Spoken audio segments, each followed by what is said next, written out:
Voici que nous retrouvons encore une fois, chers téléspectateurs de la BTV.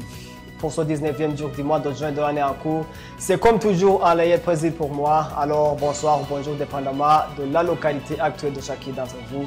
Bienvenue dans cette édition du journal vespéral, parlé en langue française dont j'ai l'honneur de vous présenter. D'abord les grands titres. Un délai de 24 mois est fixé pour l'exécution des travaux de réhabilitation de la route nationale numéro 9 qui sont déjà en cours. La date du 18 juin 2024 a marqué le 4e anniversaire d'Evariste Ndayishimiye en tant que président de la République du Burundi. Les détails et d'autres informations dans un instant. Bienvenue encore une fois. Page infrastructure pour débuter notre journal. Un délai de 24 jours est fixé pour l'exécution des travaux de réhabilitation de la route nationale numéro 9 qui sont déjà en cours. Dans les localités environnantes, les habitants espèrent que cette route va les apporter un pas de plus dans la course pour le développement. Les détails dans ce reportage. Comme c'était prévu que le projet de réhabilitation de la route nationale numéro 9 allait débuter le 1er juin de cette année, les travaux ont bel et bien commencé. Les habitants environnants des localités où passe cette route se disent satisfaits de ces travaux. Si nous analysons la situation actuelle avec le début des travaux, ça nous donne de l'espoir que cette route va nous apporter beaucoup d'avantages. Dans les jours passés, il n'y avait pas une grande circulation, surtout les étrangers. Donc, quand cette route sera goudronnée, il y aura beaucoup de visites dans notre localité. Et ça, un avantage pour nous qui entreprenons des activités ici, à côté de la route.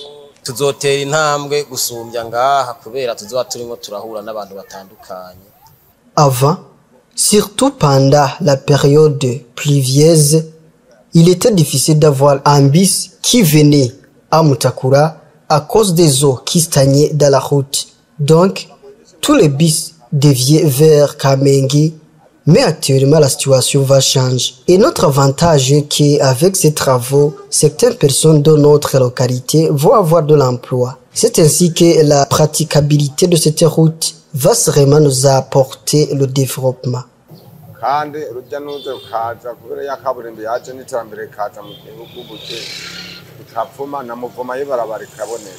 Il demande au gouvernement de fournir beaucoup d'efforts pour que ces travaux se concrétisent dans les courts délais.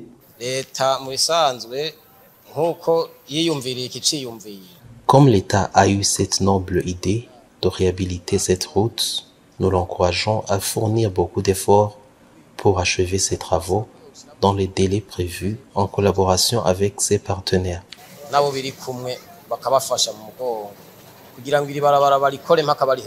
Rappelons que ces travaux font partie du projet d'extension du port de Bujumbura. Ils sont en train d'être exécutés par une société libanaise, Kori Contracting Company, pendant une délai de 24 mois. La date du 18 juin 2024 a marqué le 4e anniversaire d'Evariste Ndayishimiye en tant que président de la République du Burundi.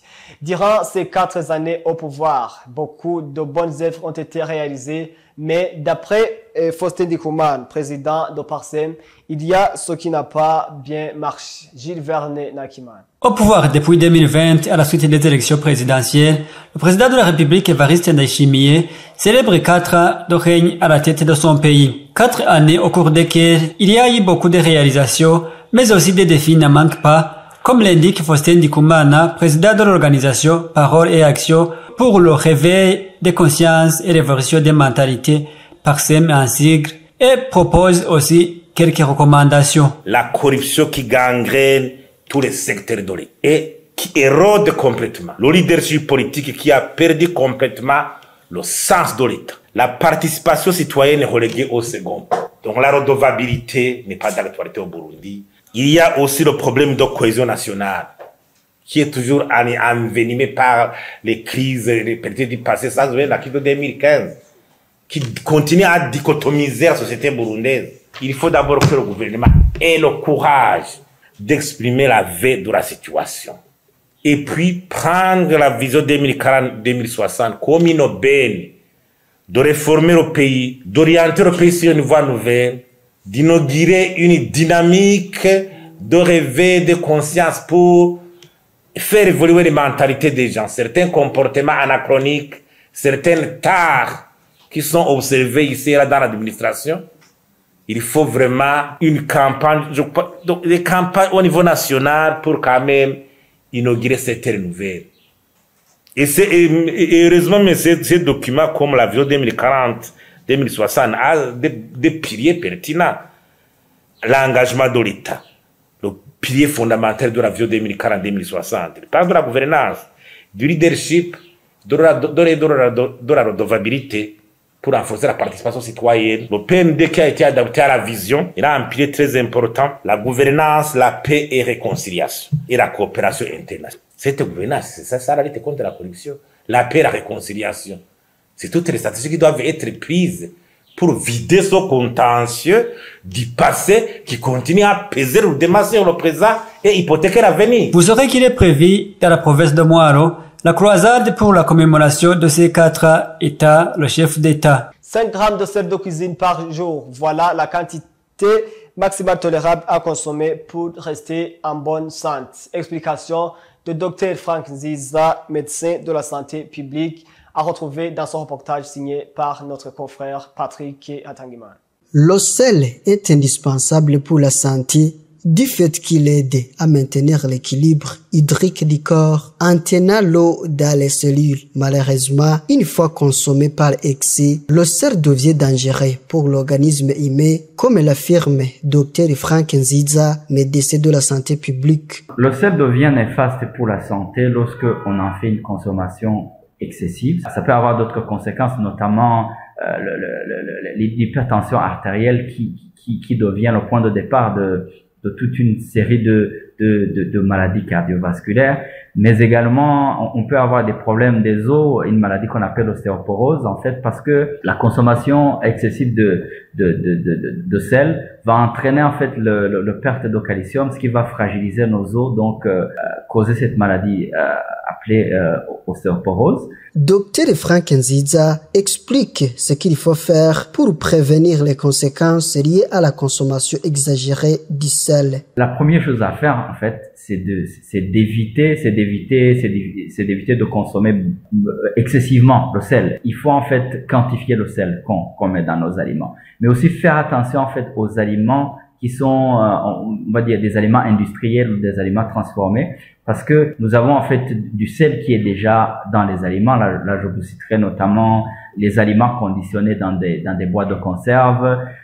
Ça peut être le poisson, ça peut être la viande de bœuf, mais ça peut être également des condiments ou des épices en fait, par exemple les cubes Maggi par exemple. Donc ça contient déjà du sel, donc il faut faire attention lorsqu'on a mis ces épices ou ces condiments dans nos aliments de ne pas rajouter encore plus de sel. 5 grammes de sel par jour, c'est la quantité à consommer conseillée par les médecins pour rester en bonne santé.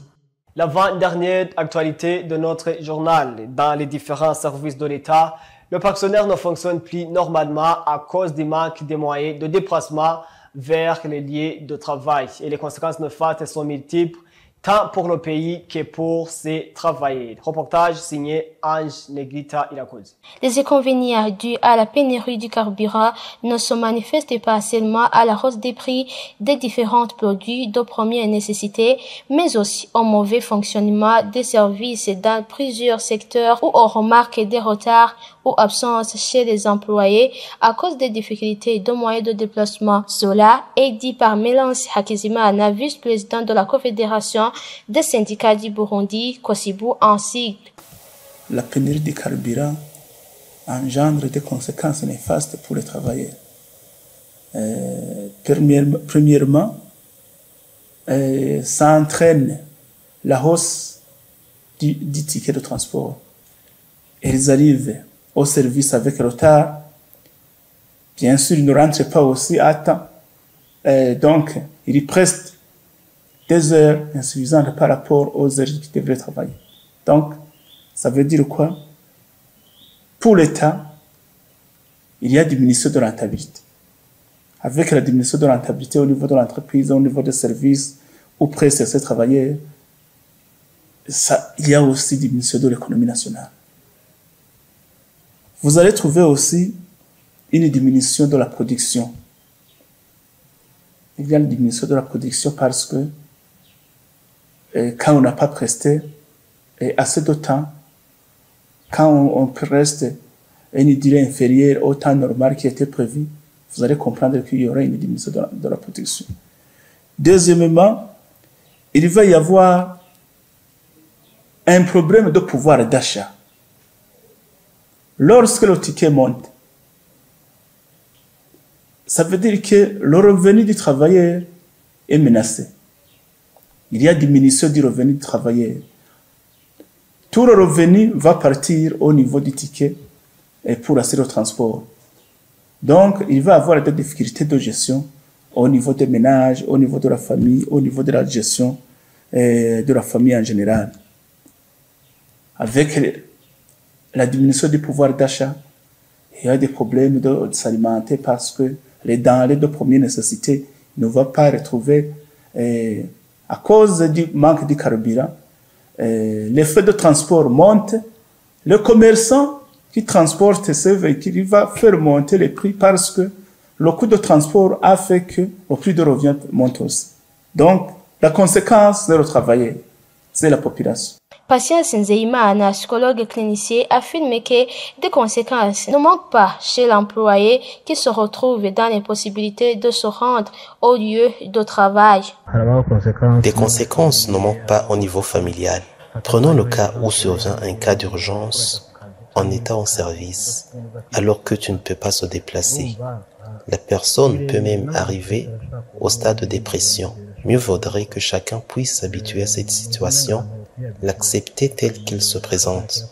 Notez que des conséquences dues au manque de carburant ne se répercutent pas seulement aux travailleurs, mais aussi aux élèves qui ratent leurs examens. Place à l'actualité internationale qui nous sera présentée par Elvis Mignanez. 4 kilomètres de route submergée par les eaux du lac Tanganyika. Au poste frontalier de Kanvivira, des Congolais et des Burundais doivent braver les obstacles pour espérer traverser la route. Depuis plus de 6 mois, c'est à bord de camions de poids lourds ou de véhicules tout-terrain qu'ils doivent voyager, contraints de payer des tarifs compris entre 2 000 et 5 000 francs CFA. Pour ceux qui ont moins de moyens, une solution, les pirogues, à 2 000 francs CFA le trajet. La route vers la frontière est sous l'eau. Nous traversons aux pirogues ou en tracteur alors que normalement les tracteurs sont utilisés par les agriculteurs. Parfois nous tombons à l'eau et nous risquons de nous noyer. Nous demandons à l'État de nous aider avec cette frontière. L'appel est lancé. Les populations impactées attendent une action concrète des autorités congolaises afin de faciliter la circulation entre les deux pays et d'aider la population locale. Aujourd'hui, ce sont plus de 10 000 familles qui sont impactées par cette situation. Nous dormons sous des bâches avec les enfants. Nous souffrons beaucoup car nous n'avons nulle part où aller. Même pour aller au marché, il faut prendre une pirogue. Si vous n'avez pas d'argent, vous devez nager. Les femmes souffrent d'infections et nous sommes désespérés.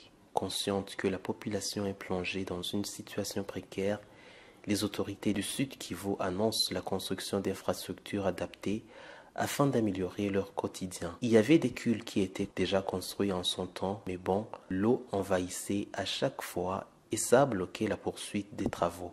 Un pont est en construction pour permettre des traversées régulières. Ce qui aurait dû se faire au niveau de Kanvivira peut également se faire au niveau, je crois, de Song. Donc, on n'a pas croisé les bras, on cherche toujours des solutions et tant qu'il y a le gouvernement, les solutions seront toujours là. Deuxième ville la plus importante du site Kivu, Uvira, relie la RDC à Bujumbura. La frontière de Kanvivira est aujourd'hui la principale voie d'accès à la capitale burundaise. Au Kenya, des dizaines de manifestants ont été arrêtés dans la capitale du Kenya, Nairobi, dans le cadre des protestations contre les hausses des impôts proposées dans un projet de loi de finances qui doit être présenté au Parlement. Des groupes de la société civile affirme qu'en dépit des arrestations, les manifestations, le sit-in prévu devant les bâtiments du Parlement se poursuivront. Le commandant de la police de Nairobi a déclaré mardi qu'aucun groupe n'avait reçu l'autorisation de manifester dans la capitale. Le droit de manifester pacifiquement est garanti par la constitution kenyane, mais les organisateurs sont tenus d'en informer la police au préalable. La police donne généralement son feu vert à moins qu'il n'y ait des problèmes de sécurité. Mardi, la police a lancé des grenades lacrymogènes sur des centaines de manifestants, obligeant les commerces à fermer temporairement par crainte de pillage.